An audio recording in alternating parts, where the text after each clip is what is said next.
কি বুঝতে আমি পারছেন? দেখেন, জামাত নিয়ে আমি কোনো সমালোচনা করতে চাই না। আর জামাত সমালোচনার ঊর্ধ্বে একটা দল। যে দল জান্নাতের টিকিট বেচতে পারে, এত বড় পবিত্র, তার সমালোচনা আপনি কোন সাহসে করবেন? তার কোনো দোষ থাকলে কোন লোক জান্নাতের টিকিট কার সাধারণ মানুষের হাতে আসে? কোন নর্মাল লোকের হাতে আসে?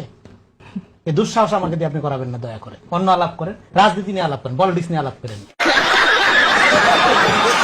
না, যারা আপনার শুনেন, আমি আপনাকে বলি, ফরিদের আলাপে উঠে আসছে এই যে পপুলিজমের উপর বেশ করে আগাচ্ছে। সে সকালে সরিয়া, বিকালে গণতন্ত্র, দুপুরে আরেকটা, তো যখন যেটা মন চায় বলতেছে। জামাত ইসলামকে বাংলাদেশের মানুষ যে এখনো মেইনস্ট্রিম দল মনে করে না। কেন মনে করে না? রিলাই করা যায় না। সে জুলাই সনদের আইনি ভিত্তি না হলে সাইন করবে না, এই কথা রাত পর্যন্ত, রাত 12টা পর্যন্ত মিটিং এ বলে না এনসিপির সাথে। সকালে বৃষ্টির মধ্যে সাথীদের হাজির হয় না সে।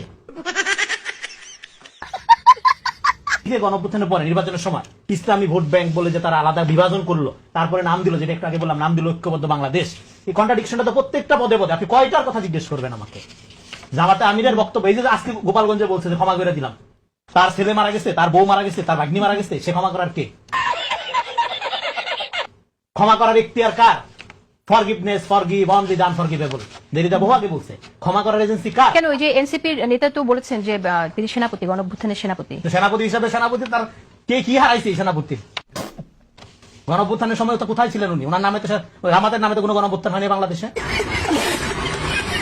এইবার আপনি গণঅভ্যুত্থানের নামে শেখ মুজিব যেভাবে 71 পরে ক্ষমা করে দিলাম, তো দিয়া রাজনীতি শুরু করে দিল। আপনি আজকে একই দিকে যাচ্ছেন। আমি বারবার আওয়ামী লীগকে মনে রাখি যে কোনো দলের আচরণ পাঠ করার ক্ষেত্রে। হ্যাঁ, আমরা তো আওয়ামী কাঠামো থেকে বের হইতে পারতেছি না। হাসিনা কি মনে নাই আপনার? ভারত থেকে দীর্ঘদিন পরে আইসা হজের পট্টি বাইন্দা সবাই দেখছেন, বাপ মরে গেছে, মা মরে গেছে, কান্নাকাটি কইরা আমি ভিকটিম, একটু ভোট দেন, আইনা আইসা দেশে ক্ষমতা সর্বনাশ করে নাই। এখানে ন্যারেটিভ পলিটিক্স এর গুরুত্ব। যেমন ধরেন, বুয়েটে যখন নিরপেক্ষ ছাত্ররা তারেক রহমানকে গালাগালি করে মিছিল দেয়, সেটা হলো সাধারণ শিক্ষার্থীদের প্রতিরোধ হয়।